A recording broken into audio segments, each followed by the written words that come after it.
No, tell me when to start. Yeah? Okay.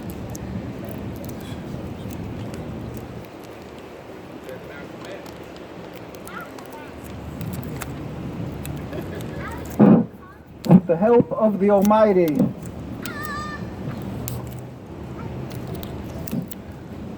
we have gathered here today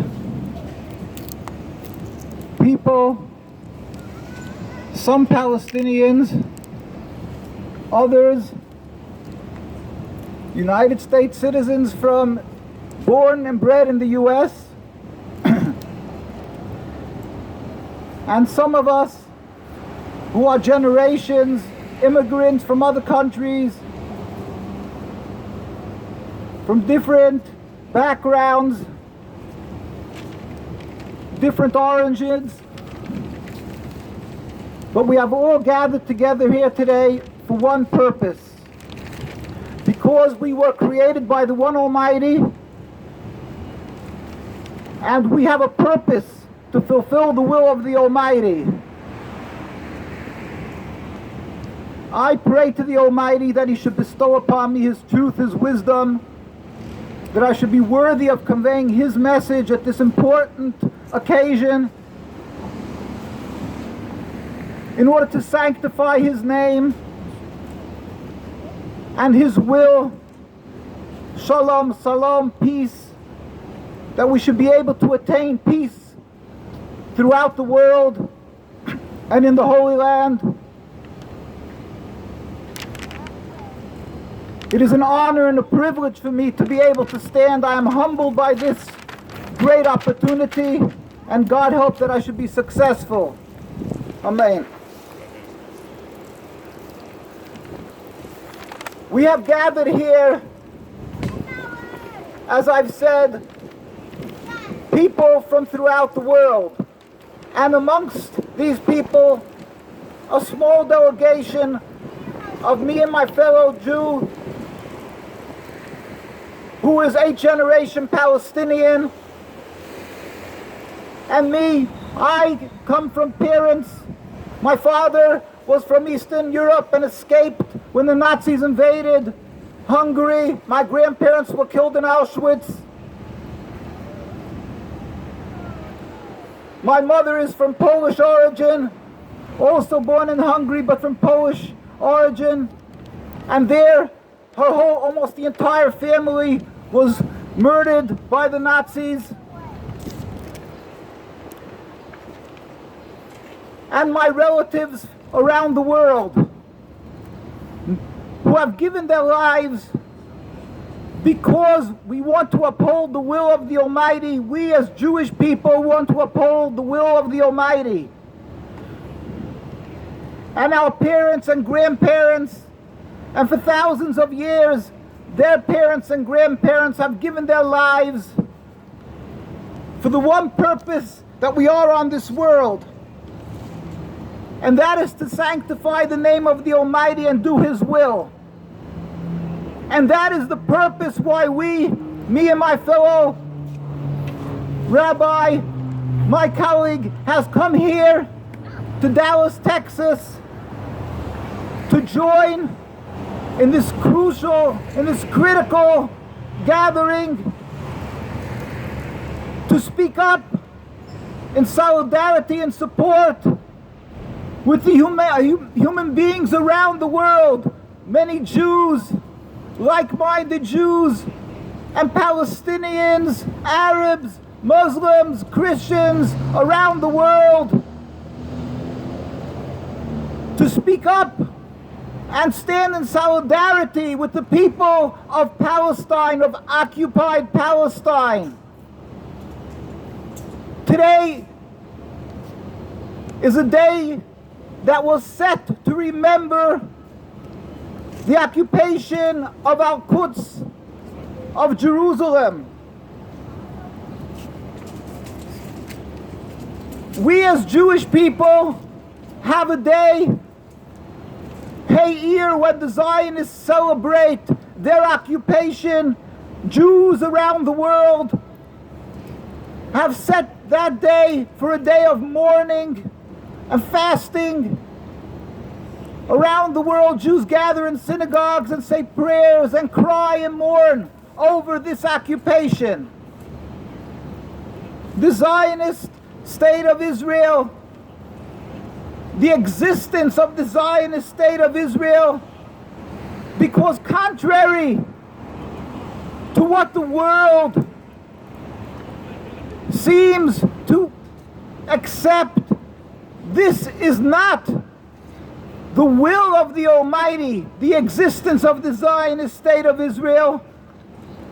This occupation is not a victory of some Jewish religious victory over people who want to destroy the Jewish religion, but on the contrary, this creation, this ratification, this stating that the Zionist state of Israel has a right to be in Palestine, in the Holy Land, is a Nakba, is a tragedy. It is the greatest tragedy that has befallen the Jewish people. It is a heresy and a rebellion against the teachings of the Jewish laws of the Torah given to us by God in many facets, in many ways, and in its core establishment, in its core existence. It is rooted in blasphemy, in heresy.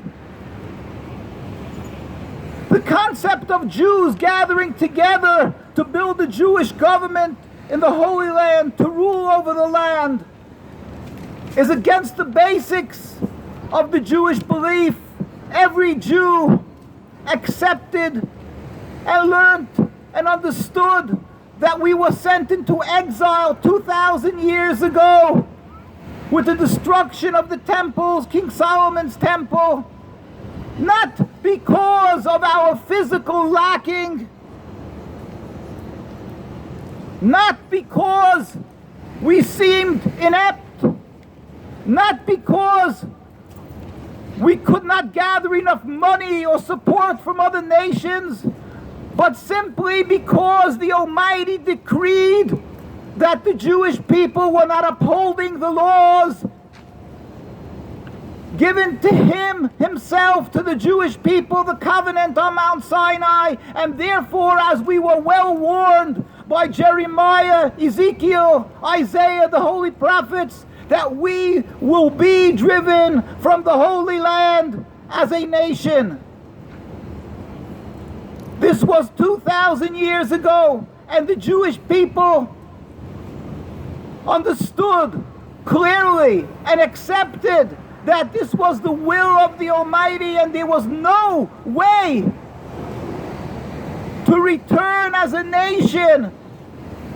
Only when the day will come, when the Almighty Himself, without any human intervention, without any support from the God's creations, He is the Almighty.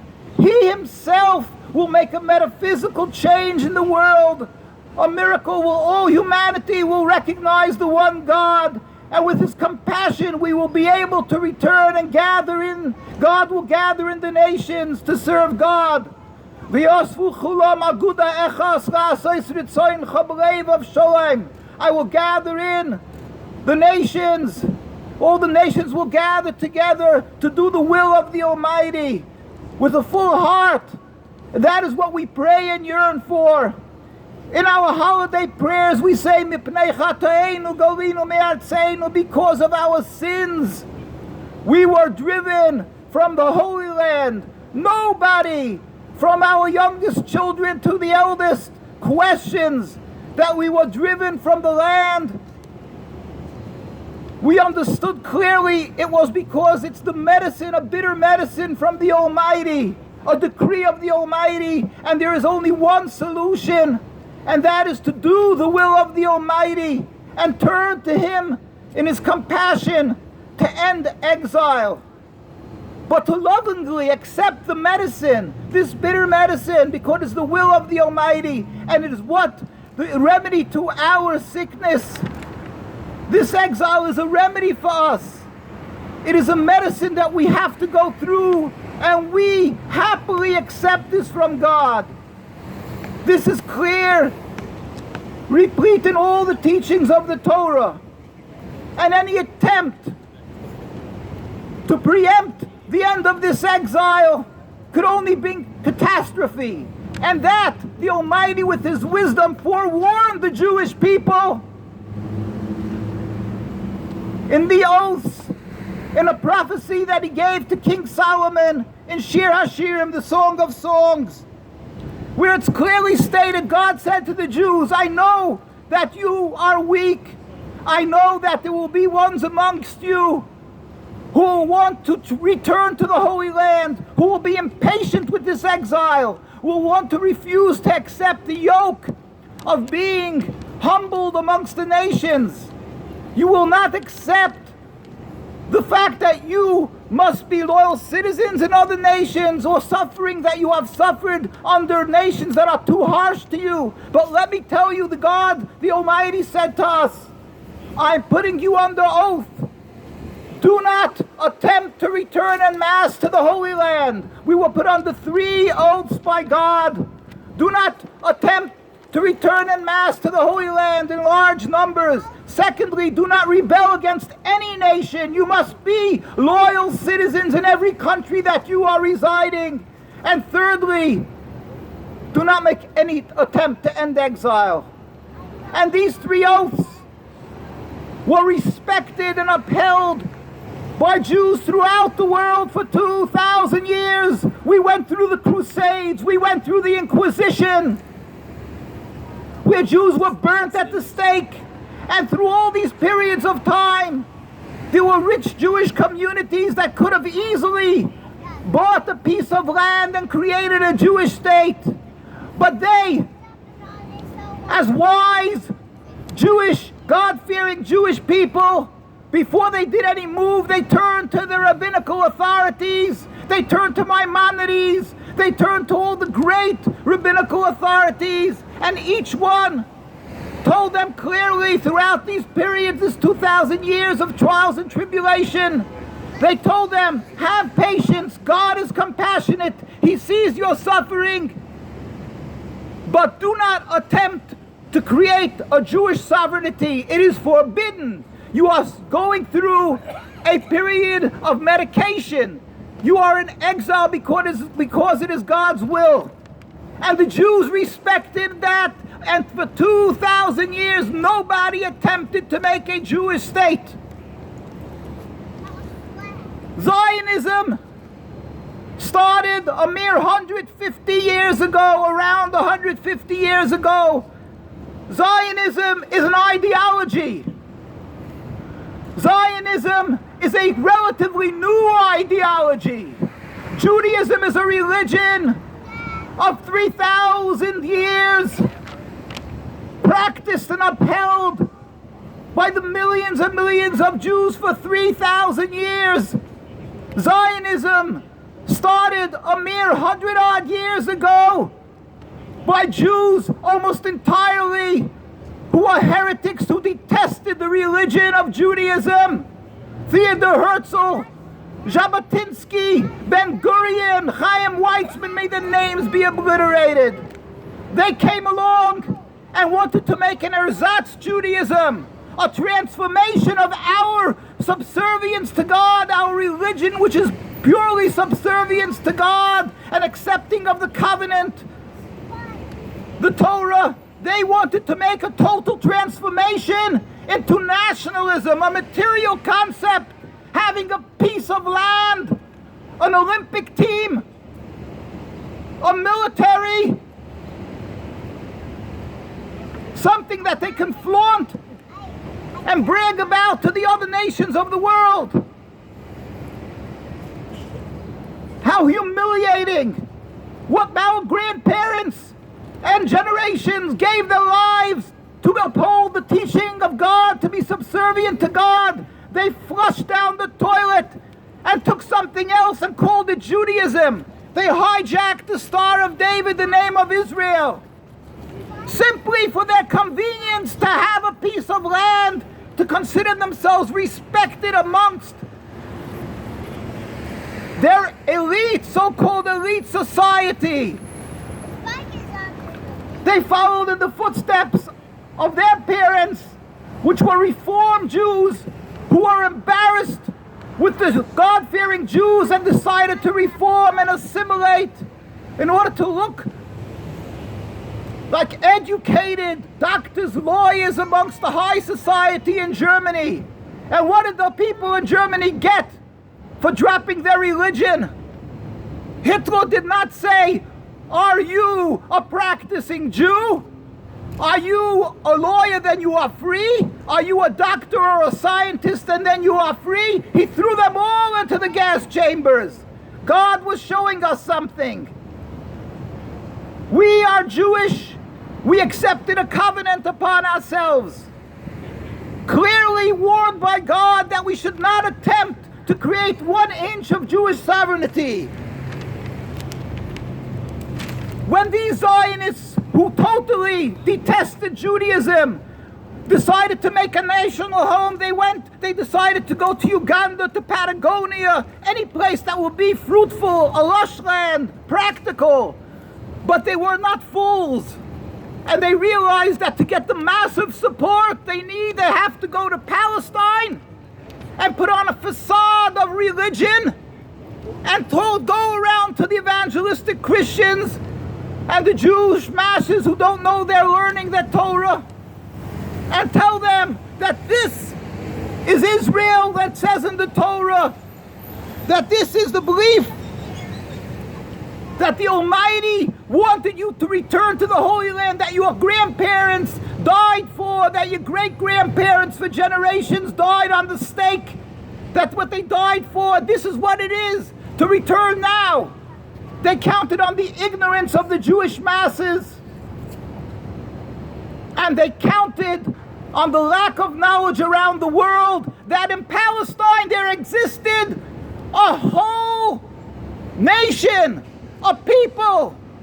Palestine was inhabited mostly by Muslims and then by a Christian community and a Jewish community who are God-fearing, and every one of them was in total opposition to this occupation. They were there to serve God, the Jewish community. They were totally against the concept of a so-called Jewish state.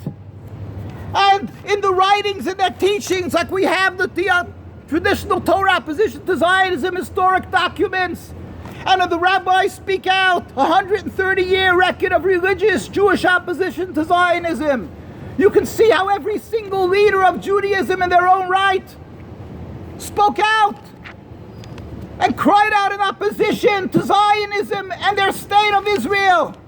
In fact, in 1947, Rabbi Dushinsky of blessed memory, who was the chief rabbi of Palestine, he was nothing to do with the rabbinate and the chief rabbis that the Zionists use as window dressing.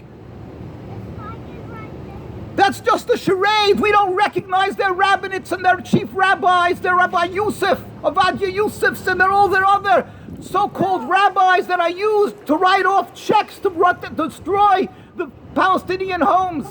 We're talking about the real rabbis of Palestine. Rabbi Dushinsky of blessed memory pleaded with the United Nations. And we have their writings, and it's in the United Nations documents. And I'll just quote one line of his. In July 16th, 1947, they went as a delegation, and we have the pictures and the documents. It's in the United Nations documents. And I'm quoting him. Declaration before the United Nations, July 16th, 1947. We furthermore wish to express our definite opposition to a Jewish state in any part of Palestine. This was in 1947, a year before the United Nations ratified the state. It was ratified against the will of this holy Jewish community that was there for hundreds of years, living in peace and harmony with their Muslim brothers. as my colleague Rabbi Rosenberg, his parents and grandparents testified how they lived in the same courtyards. They babysat each other's children without any human rights groups or United Nations to defend them, because it was absolutely not necessary. 4 months later, when Rabbi Dushinsky saw that they will not be, nobody will listen to them, he sent a letter to the Secretary General of the United Nations in Lake Success, and he wrote in November 18th, 1947, the Jewish Orthodox community, Eida Haredis, which means God-fearing community of Jerusalem, comprising 60,000 souls, objects to the plea of including Jerusalem in the Jewish state and or its residents becoming automatically citizens of the Jewish state. Our community demands that Jerusalem be an international zone under your protection with full autonomy, and its residents be free citizens of the international zone of Jerusalem. We beg of you not to take any action before receiving our memorandum, which is being sent by airmail. Chief Rabbi J.Z. Dushinsky, in the name of the Ashkenazi community. At that time, he saw that the United Nations is going to ratify a state, allow a so-called Jewish state. Woe is unto us! Woe is unto us! They could allow a Jewish state, a heresy, a rebellion against God. So he pleaded with them. He said, at least Jerusalem, leave. Leave it to be free. But he was ignored, as all his colleagues from the beginning of Zionism till today, they were ignored. Not only were they ignored, but when the Jewish people stood up and demonstrated, they were assassinated, one after the other, till today. There's pictures. We have pictures with us from May 16th where you see the Zionists standing with guns at the heads of our children. This Sunday there's going to be in Jaffa a demonstration because they're trying to conscript our children into the Israeli army, in the IDF. They're trying to force an orphan to go in amongst them. They arrest them. They beat them. There's going to be a demonstration this Sunday. I guarantee you, my colleagues, my friends are going to be brutally beaten and arrested because we are ready to give our lives and not serve under this heresy, this IDF. Because we are Jews, we are here to demonstrate and tell the world that the Zionist state of Israel is totally illegitimate, not just according to international law, but according to the Jewish law that they claim to be representing. It is not a Jewish state. It is a heretical state. It is the Zionist state of Israel. It has nothing to do with Judaism. It is the diametric opposite. It is antithetical to Judaism in every way possible. We are not permitted to kill. We are not permitted to steal. People who have done good for Jewish people, when we were suffering by the Inquisition and Crusades, who was there for the Jewish people to embrace them, to take them into their homes, into their countries? The Muslim and Arab countries, for hundreds of years, Jews found a home in every Arab and Muslim country. And that is a fact of history. You can find that for yourself. Just go and see the synagogues, see the cemeteries. We flourished as distinctly different religion, a distinctly different religion under the Muslim religion. And we were not beaten. We flourished. We were respected. We were embraced. Now the Zionists are coming and going into these homes, into the homes of the Palestinian people, and calling them enemies, villains, and saying it's a religious conflict. That it's these Muslims and these Arabs against the Jews. How despicable, how revolting, how humiliating for us. It's humiliating because it's being done in our name, in the name of Judaism.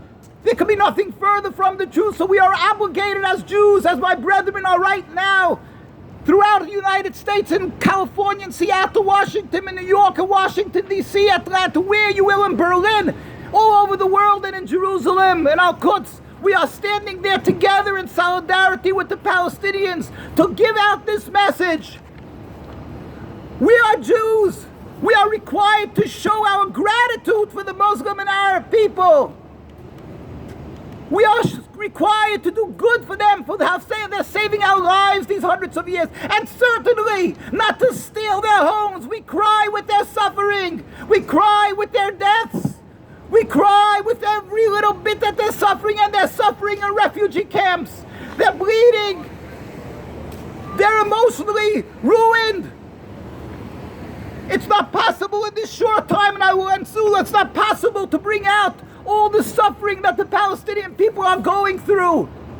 We went personally to refugee camps in Lebanon, to Sabra Shaltila, on in many countries. We went to Gaza. We brought symbolically medical aid. We went to Zaytun and we saw the Samuni family where 29 members were murdered. And they were living a year later under a piece of rope and plastic, broiling in the sun, freezing in the winter, no water.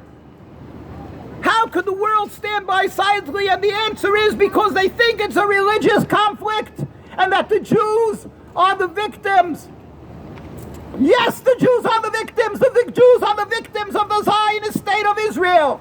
Their hands are covered in blood. They are the root cause of the endless river of bloodshed and suffering of the Palestinians and of the Jews. They are the greatest factory of exacerbating anti-Semitism around the world because they willfully want you to confuse Judaism and Zionism, and they create anti-Semites. They are there with their ploy of infusing Zionism with Judaism. They are there as the messengers of the Shaitan, of the Satan. And we are here in the name of God, in the name of the Almighty, in the name what people call humanity, but what is we call godliness, to tell the world that the true people, the true Jewish people around the world, amongst the other people who are serving God, and we stand there with them and we proclaim that Jews have no connection whatsoever to the Zionist state or to their cruel acts and impudent words. Israel is not a Jewish state, but a Zionist state. They have no right to speak in the name of Jews. The name of Israel, which they call to themselves, is false, and authentic Jews will never recognize them. We plead with you. Ultimately, everything is in the hands of the Almighty. Pray to the Almighty to end speedily and peacefully this occupation, as my tens and hundreds of thousands of Jews, and you can see on our site NKUSA demonstrations of tens of thousands of Jews in Jerusalem, in Quds, in New York, in every place where there's a very religious community. Invariably tens of thousands of Jews go out and speak up in front of the White House, and this was never reported. Tens of thousands of Jews, when Netanyahu went to visit Obama, President Obama, they went out and spoke up and said, we are against the existence of this occupation, the state of Israel. We plead with you, everybody, as we have when we gather, we pray, we know one thing, it's really in the hands of the Almighty. So let us pray to the Almighty that He should bring the speedy and peaceful dismantlement of this impediment to peace, the Zionist state of Israel. We plead with you to pray also for our brethren, the Jewish people, and stand up for them also who are being brutally beaten. Many Jews are afraid to go up and demonstrate because of the intimidation and attacks, the brutal beatings that we have in Jerusalem, in our Quds, and around the world. Jews are constantly threatened, murdered, assassinated. Our rabbis and our teens are always, there's not almost one teen who hasn't been arrested in Jerusalem or in the occupied in the Israel. Stand together and know that the Jews are not your enemies. We stand with you. We are with you. We feel your suffering. We cry with you. Let us all pray to God. But then, don't be intimidated. Stand up and speak out. You are not anti-Semitic if you stand up for the people of Palestine. You are against something which is the greatest tragedy for Jews. Let us stand up against the Zionist establishment, against the Zionist state of Israel, and let us work for the people of Gaza and Palestine tirelessly. Every day that passes, they have more suffering, and some of it can't be turned back. Children die. We must be there for them. Stand up and speak up. Let us all together stand up and speak and do how we can, that there should be an end. Let us plead with our governments, with the leaders of our countries, just like in South Africa. It was the grassroots that stopped the end of the apartheid. And people said it was impossible. And they said, oh, there will be murders. But it ended. And nobody would believe that. Our children cannot believe that apartheid could have been that you let blacks sit in the back of the bus. So let us stand up stubbornly. Do not be threatened. Do not be fearful, because it's God's will. And ultimately, let us hope and pray that God, with His great compassion, will hear our prayers, bring a free Palestine. Jews will be able to show our gratitude for the people of Palestine, thanking them for what they've been doing for us for these hundreds of years. We could be able to return to them their homes. We could profusely apologize and somehow do the best to return, to help them get back. Of course, who died cannot be replaced, but we can do the most we can. Let God help that it should be happen sooner nowadays. And the real pinnacle of this all, that we ultimately pray to God, that He should bring that day with His compassion when all humanity will recognize the one God and serve Him in harmony together, as we constantly pray for, and there will be peace and harmony throughout the world in the service of the Almighty. Amen. Thank you. Assalamu alaikum.